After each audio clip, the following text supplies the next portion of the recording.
আসসালামু আলাইকুম। আল্লাহ সম্পর্কে যার যত জ্ঞান বেশি সে তত বেশি আল্লাহ তাআলাকে ভয় করে। এই জন্য প্রিয় নবী সাল্লাল্লাহু আলাইহি সাল্লাম বলেছেন যে কোনো ব্যক্তি যদি আল্লাহ তাআলার ৯৯টি নাম আয়ত্ত করতে পারে তাহলে সে ব্যক্তি জান্নাতে যাবে।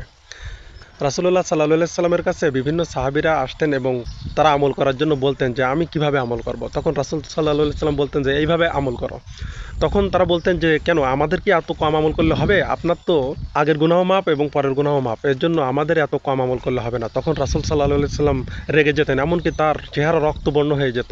রাসূল সাল্লাল্লাহু আলাইহি সাল্লাম বললেন যে আমি সবচেয়ে আল্লাহ তাআলাকে বেশি ভয় করি এবং আমি আল্লাহ তাআলা সম্পর্কে সবচেয়ে বেশি জানি। এই জন্য বুঝতে পারলাম যে আল্লাহ তাআলা সম্পর্কে যে যত বেশি জানবে সে তত বেশি আল্লাহ তাআলাকে ভয় করবে। এই জন্য আল্লাহ সম্পর্কে আমাদের জ্ঞান অর্জন করতে হবে। আমাদের সামনে যদি আমাদের প্রধানমন্ত্রী এসে বসে থাকে কিন্তু আমরা যদি তার সম্পর্কে কোনো কিছু না জানি তাহলে কি আমরা তাকে গুরুত্ব দিতে পারবো?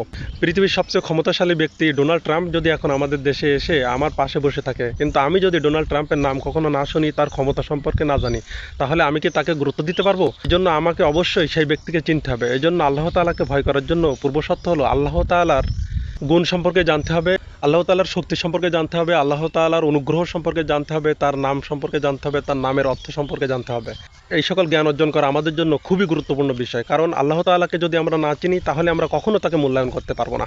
রাসূলুল্লাহ সাল্লাল্লাহু আলাইহি সাল্লাম বলেছেন কোনো বান্দা যখন অপরাধ করে আল্লাহ তাআলার কাছে ক্ষমা চায় তখন আল্লাহ তাআলা বলেন আমার বান্দা কি জানে যে তার একজন প্রতিপালক আছেন যিনি তাকে ক্ষমা করতে পারেন আবার যিনি তাকে শাস্তি দিতে পারেন? যদি আমার বান্দা জানে যে তার একজন প্রতিপালক আছেন এবং তিনি তাকে ক্ষমাও করতে পারেন আবার তিনি তাকে শাস্তিও দিতে পারেন, তাহলে আমি তাকে ক্ষমা করে দিলাম। এখান থেকে বুঝতে পারলাম যে আল্লাহ তাআলা সম্পর্কে আমাদের জ্ঞান অর্জন করতে হবে। তিনি যে আমাদেরকে ক্ষমা করতে পারেন, তিনি যে আমাদেরকে শাস্তি দিতে পারেন, এই সম্পর্কে অবশ্যই আমাদের জ্ঞান অর্জন করতে হবে, না হলে আমরা কিন্তু ক্ষমা পাবো না। অথবা দিন যায় দিন আসে, আল্লাহ তাআলা ওই ব্যক্তিকে বিভিন্ন পাপ কাজ থেকে বিরত রাখেন এবং আবার ওই ব্যক্তি পাপ করে ফেলে এবং আল্লাহ তাআলাকে বলেন যে হে আল্লাহ আমি আবার তো অপরাধ করে ফেলেছি, আপনি আমাকে ক্ষমা করে দিন। তখন আল্লাহ তাআলা আবার ফেরেশতাদেরকে বলেন যে ওই ব্যক্তি কি জানে যে তার একজন প্রতিপালক আছে যিনি তাকে ক্ষমা করতে পারেন আবার যিনি তাকে শাস্তি দিতে পারেন? যদি আমার বান্দা জানে যে হ্যাঁ তার একজন প্রতিপালক আছে তাহলে আমি তাকে ক্ষমা করে দিলাম। অথবা দিন যায় দিন আসে, আবার ওই ব্যক্তি ওই অপরাধে জড়িত হয়ে যায়, তখন আবার আল্লাহ তাআলার কাছে ক্ষমা চাই। তখন আল্লাহ তাআলা বলেন যে আমার বান্দা কি জানে যে তার একজন প্রতিপালক আছেন এবং তিনি ক্ষমা করতে পারেন আবার তাকে শাস্তি দিতে পারেন? যদি এই ব্যক্তি আমার সম্পর্কে এগুলো জানে তাহলে আমি তাকে ক্ষমা করে দিলাম।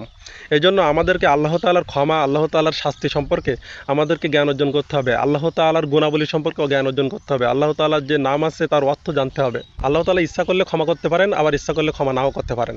একটি হাদিস বললে আপনাদের এই বিষয়টি পরিষ্কার হবে। এমন কিছু লোক আছে যারা বলে যে ওই ব্যক্তি জাহান্নামে যাবে, ও যে পরিমাণ অপরাধ করেছে ওর জায়গা জাহান্নাম, আল্লাহর কসম বলছি ওই ব্যক্তি জাহান্নামে যাবে। তখন আল্লাহ তাআলা বলেন যে ওই ব্যক্তি কি এই জান্নাত জাহান্নামের মালিক? ওই ব্যক্তি কি জানে যে তাকে আমি জান্নাতে দেবো না জাহান্নামে দেবো? আমি তাকে ক্ষমা করে দিলাম এবং এই যে ব্যক্তিটা বলল যে ওই ব্যক্তি জাহান্নামে যাবে, এই ব্যক্তিকে আমি জাহান্নামে দিলাম। এই জন্য আমাদেরকে বুঝতে হবে যে আল্লাহ তাআলা ওহু আলা কুল্লি শাইইন কদির, তিনি সর্বকিছুর উপর সর্বশক্তিমান, তিনি যাকে ইচ্ছা ক্ষমা করে দিতে পারেন আবার যাকে ইচ্ছা তিনি শাস্তি দিতে পারেন।